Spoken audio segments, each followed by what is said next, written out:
The Gospel according to Luke, chapter 12, verses 13 to 30. And one of the company said unto him, Master, speak to my brother, that he divide the inheritance with me. And he said unto him, Man, who made me a judge or a divider over you? And he said unto them, Take heed and beware of covetousness, for a man's life consisteth not in the abundance of the things which he possesseth. And he spake a parable unto them, saying, The ground of a certain rich man brought forth plentifully. And he thought within himself, saying, What shall I do, because I have no room where to bestow my fruits? And he said, This will I do, I will pull down my barns, and build greater, and there will I bestow all my fruits and goods. And I will say to my soul, Soul, thou hast much goods laid up for many years. Take thine ease, eat, drink, and be merry. But God said unto him, Thou fool, this night thy soul shall be required of thee. Then whose shall those things be which thou hast provided? So is he that layeth up treasure for himself, and is not rich toward God. And he said unto his disciples, Therefore I say unto you, take no thought for your life, what ye shall eat, neither for the body, what ye shall put on. The life is more than meat, and the body is more than raiment. Consider the ravens, for they neither sow nor reap, which neither have storehouse nor barn, and God feedeth them. How much more are ye better than the fowls? And which of you with taking thought can add to his stature 1 cubit? If ye then be not able to do that thing which is least, why take ye thought for the rest?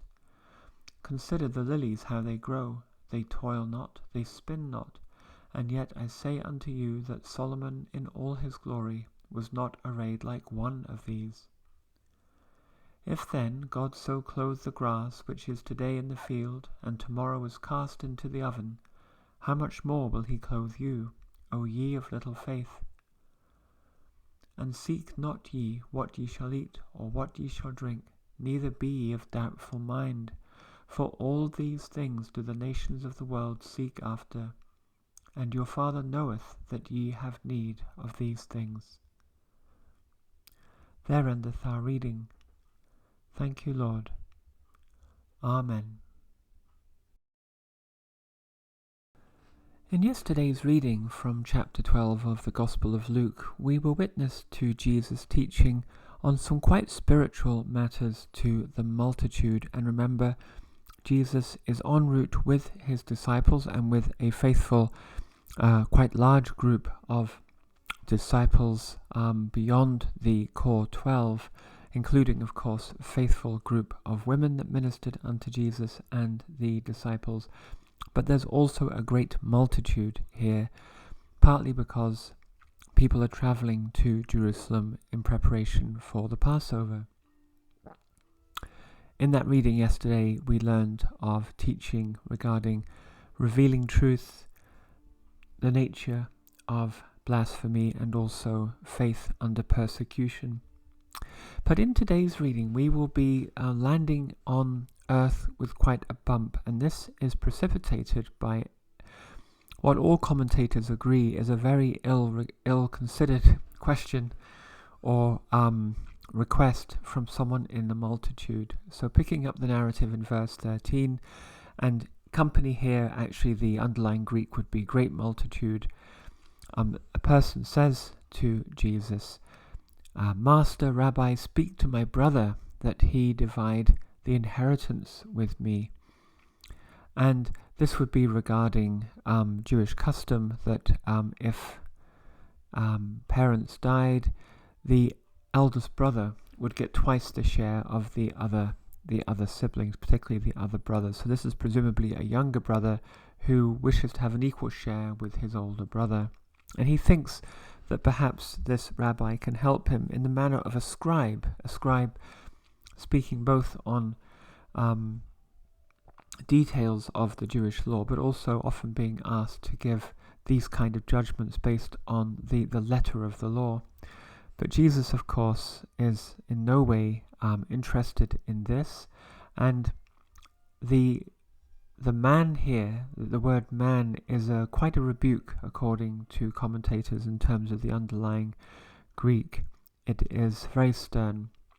Who made me a judge or a divider over you? The ministry of Jesus is not concerned with the day-to-day legal aspects, particularly regarding money and possessions. Jesus is not in the role of a scribe per se, but as the closest thing would be, in a sense, a prophet, although of course so much more, as we know.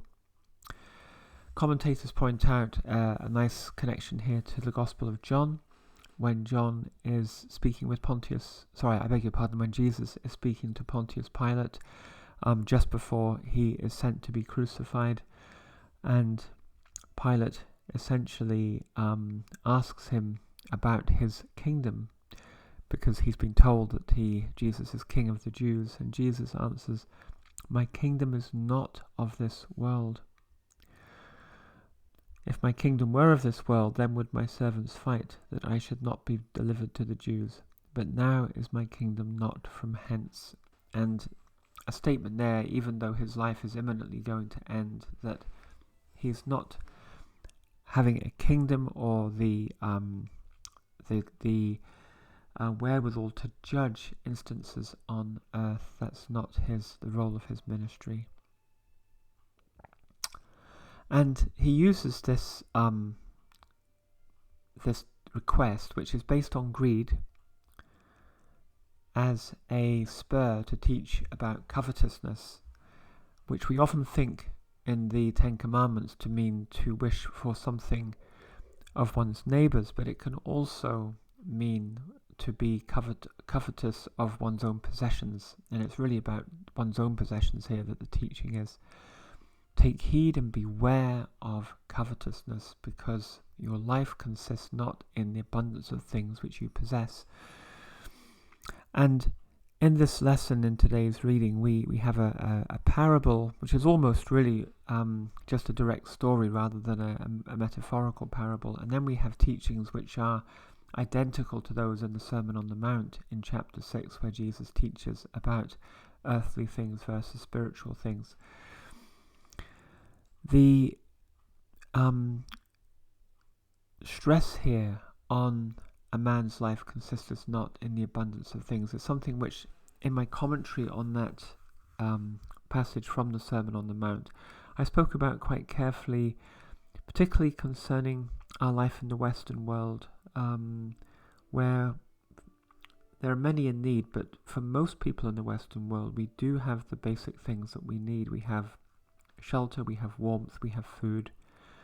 There may be other things that many people wish for, but we do have, by many standards, quite a comfortable life. And it's something, I think, for all Christians who are in that position, and I'm certainly one in that position, having a house, a roof over my head, and food on my table, to really think quite heavily about our lives consisteth not in the abundance of things which we possess.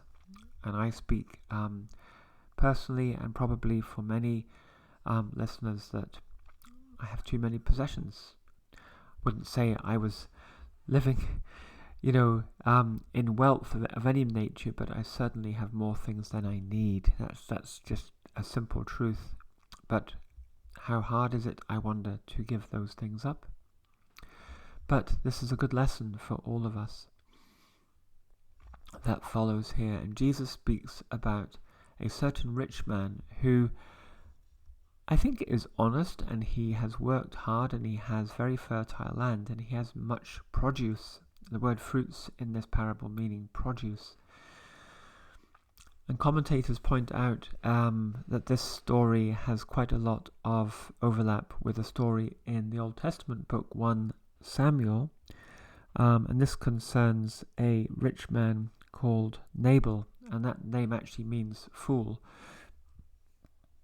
but who is quite selfish, although he's wealthy, and will not share food with the soon to become King David and his men. But the rich man's wife actually provides food to David and his men, and when she later tells her husband what she's done, he is struck dead. And that story of selfishness leading to a sudden end is somewhat resonant in this particular parable. This rich man is doing very, very well for himself. He's industrious and he's doing very well, and his question is, his burning question, what shall I do with all of the things that I'm creating, all this produce that I'm going to sell and make lots of money? I have no room where to store my produce. And his resolution is that he will pull down his barns and storehouses and warehouses, and he'll build bigger ones, and then he'll be able to contain all of his possessions, his goods, his produce. And as Johann Bengel in his commentary points out, this verse 18 is where the rich man had the chance to show his relationship with God, to show the divine aspect of his character, to give thanks to God for the plenty which he had, and to give alms to the poor, and to share his surplus with the poor. But his only answer to his burning question is, well, I just need to build bigger storehouses to contain everything. And it's a bit like, I suppose, in the modern age, as we go through our lives, and for those who are middle-aged, we work, and we maybe buy a very small house, and then later we have the opportunity possibly to buy a bigger house because perhaps we feel we need more room. And there's quite a resonance here in terms of, well, I just need to buy a bigger house to contain all my possessions. The man says to his soul, to his inner self, you have a great surplus laid up that will last for many years. Take thine ease, eat, drink, and be merry. And sadly, for this man, who is essentially a fool, and just as that man in 1 Samuel who went by the name Nabal was a foolish man, this man too, God says, like this night thy soul shall be required of thee. And in fact, in the original, it's actually in the plural, this night they require thy soul of thee, which is quite chilling. They, and commentators think that they refers to angels, that they will be coming to collect his soul. But the question is, once you're dead, whose will these things be which you have provided for yourself? And the lesson is that laying up treasure for oneself is not the same as laying up treasure with God. And that story, I guess, was setting the scene in speaking to the multitude for further teachings. And those teachings we saw in the Sermon on the Mount in chapter 6 of Matthew, verses 24 to 34. I will just pause here and just give a couple of instances from the Old Testament, again from the Psalms indeed, that have very similar teachings. So for example, Psalm 39, we have in verse 6 here, surely every man walketh in a vain show, surely they are disquieted in vain. He heapeth up riches, and knoweth not who shall gather them. And in another psalm just following shortly after that, Psalm 49, and this in Psalm 49 verse 16, we have the following: Be not thou afraid when one is made rich, when the glory of his house is increased. For when he dieth, he shall carry nothing away. His glory shall not descend, it says, after him. Quite chilling there in the Psalms. So this idea would be very familiar to Jewish people, particularly if it were in the Psalms, because those Psalms were used for prayer in the synagogues, and the Jewish people would have heard them many times through their lives in the synagogue. So Jesus here in a way teaching a lesson that was known to the multitude, but really stressing it. And what he's going to do in the following verses is take it further, just as he did in the Sermon on the Mount, those lessons, taking well-known parts of the Ten Commandments, but unwrapping them to show the true moral content of them, not just the letter of them. So here we go. We're going to go a lot further now. Take no thought for your life, what ye shall eat, neither for the body, what ye shall put on. Now, when we read these words in the English, they seem very, very severe. And indeed, there is a little bit of gap in translation here, as I pointed out in the reading from Matthew. And I should say that the language here for many verses is almost identical to that in Matthew, so I would encourage those who want a slightly more detailed commentary on these verses to also check out the commentary on Matthew 6 verses 24 to 34. A key point, though, is that thought here in the Greek is really to do with care and anxiety. So really, this is, be not anxious for your life in terms of what you will eat and in terms of what you will wear. So anxiety is what Jesus is guarding against here, because life is more than food and the body is for more than just clothes, of course. And Jesus gives nice familiar examples concerning birds and crops and grass that people can understand in terms of how God provides for the most humble things, and given that we are much greater than the humble things, God will provide for us. Consider the ravens. They do not sow seed, they don't reap crops, they don't have barns and storehouses, but they are fed by the Lord. And how much better are we than the fowls? And this very curious verse 25, which also appears in the Sermon on the Mount, which if you were taking thought can add to his stature 1 cubit. The idea is that we can't, through thought, increase our height, which would seem to be, in a sense, a simple thing to try and do, increase our height, but we can't, because when we have become adult, our height is essentially fixed. When I recorded the commentary for Matthew back in the spring, I did give an alternative reading of this, which was that stature could also mean age, possibly, and cubit could possibly mean a small amount. So which of us, with just being worried by being anxious, can increase our longevity?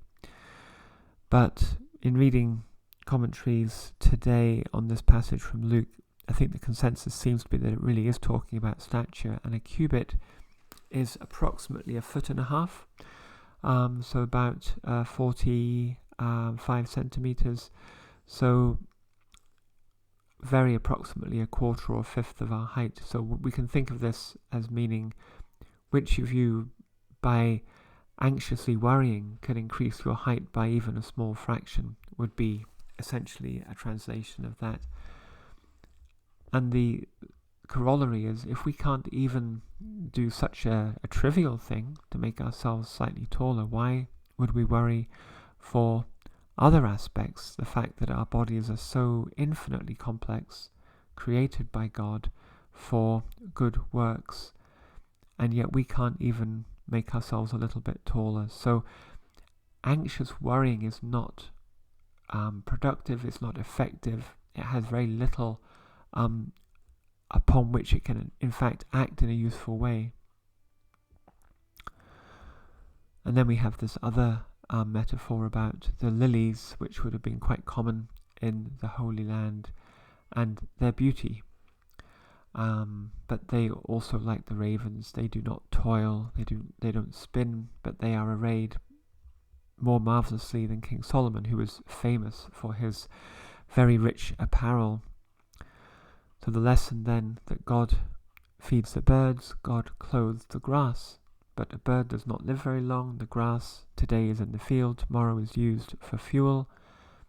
We are worth much more than these. Then let us have faith in the Lord that he will feed us and clothe us. And interesting words here from Jesus, O ye of little faith, really pushing very strongly here. So the lesson is that we need to put our spiritual relationship with God before our earthly desires, our earthly anxieties even. We should not be covetous about our own possessions. We should not be seeking to have more possessions and to worry about where we're going to put all those things. We need to focus first and foremost on our relationship with God, and ultimately that must come down to the active gospel, the revolution of Jesus' teaching about helping those around us. And that doesn't mean helping them in terms of material things, in terms of possessions or money. Probably more important is helping them with love, but it doesn't preclude the helping with, essentially, with alms. Seek not what ye shall eat, what ye shall drink, neither be ye of doubtful mind. Don't be anxious. And that doubtful mind that has a lovely underlying translation, if I can find in my notes here, I think the literal meaning of the underlying Greek is do not toss about like boats in the offing. That's someone's attempt to give a literal translation of the underlying Greek there in terms of be ye of doubtful mind. So let us not pointlessly bob up and down randomly like a boat moored waiting to be cast off. It's not going anywhere, it's not performing any function. Let us not be of doubtful mind. Let us have faith in the Lord. Let us focus on good works for the Lord. And then have faith that in doing so, we will have the things that we need. And one way that we will have the things that we need is that we will be more able as individuals to provide things for ourselves, because in having a healthy and vibrant relationship with God, we will have joy in our hearts, we will have boundless energy, and we will be able to work honestly to provide food and clothing for ourselves. Not that these things are going to magically appear for those that do God's work, but we will be more able to provide them, or others will provide them to us if we are truly giving all of our energies to spiritual work. And the last verse here in Luke is Jesus saying that the Gentiles, all nations of the world, understand that they need basic things in order to live. We do need food in order to live. We do need clothing for warmth. The Gentiles understand that. God the Father knows that we have need of these things, but we must have faith as Christians. Jesus saying here to the Jewish people, have faith in the Lord that he will provide these things to you, and make these things not your first priority. And just to end today's commentary, to refer back to that passage in Matthew on the Sermon on the Mount, which is very much mirrored here. But let me read the last two verses 33 and 34, with particular emphasis on verse 34, because it contains, I think, some of the most beautiful language in the Gospel. So here we have 33 and 34 verses from chapter 6 of Matthew, Sermon on the Mount. But seek ye first the kingdom of God and his righteousness, and all these things shall be added unto you. Take therefore no thought for the morrow shall take thought for the things of itself. Sufficient unto the day is the evil thereof.